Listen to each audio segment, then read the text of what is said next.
Sarah Plain and Tall, page 49 through 52. "What color is the sea when it storms?" he asked Sarah. "Blue," said Sarah, brushing her wet hair back with her fingers, "and gray and green." Like those colored pencils. Caleb nodded and smiled. "Look," he said to her, "look what is missing from your drawing." Sarah went to stand between Caleb and Papa by the window. She looked a long time without speaking, and finally she touched Papa's shoulder. "We have squalls in Maine, too," she said, "just like this. It will be all right, Jacob." Papa said nothing, but he put his arm around her and leaned over to rest his chin in her hair. I closed my eyes, suddenly remembering Mama and Papa standing that way. Mama smaller than Sarah, her hair fair against Papa's shoulder. When I opened my eyes again, it was Sarah standing there. Caleb looked at me and smiled until he could smile no more.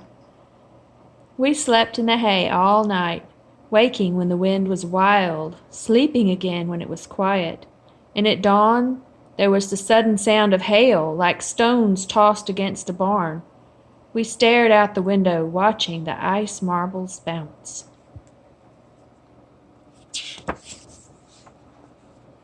Bounce on the ground, and when it was over, we opened the barn door and walked out into the early morning light. The hail crunched and melted beneath our feet. It was white and gleaming, for as far as we looked, like sun on glass, like the sea. Chapter 9. It was very quiet. The dogs leaned down to eat the hailstones.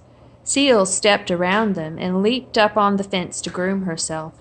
A tree had blown over near the cow pond, and the wild roses were scattered on the ground as if a wedding had come and gone there. "I'm glad I saved an armful," was all Sarah said.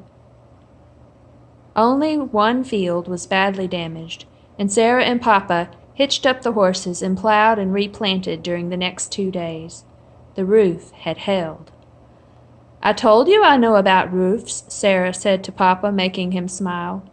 Papa kept his promise to Sarah, and when the work was done, he took her out into the fields. Papa riding Jack, who was sly, and Sarah riding Old Bess. Sarah was quick to learn. "Too quick," Caleb complained to me as we watched from the fence. He thought a moment. "Maybe she'll fall off and have to stay here." "Why?" he asked, turning to me. "Why does she have to go away alone?" "Hush up, Caleb," I said crossly. "Hush up." "I could get sick and make her stay here," said Caleb. "No." "We could tie her up." "No." And Caleb began to cry. I took him inside the barn, where we could both cry. Papa and Sarah came to hitch the horses to the wagon so Sarah could practice driving. Papa didn't see Caleb's tears.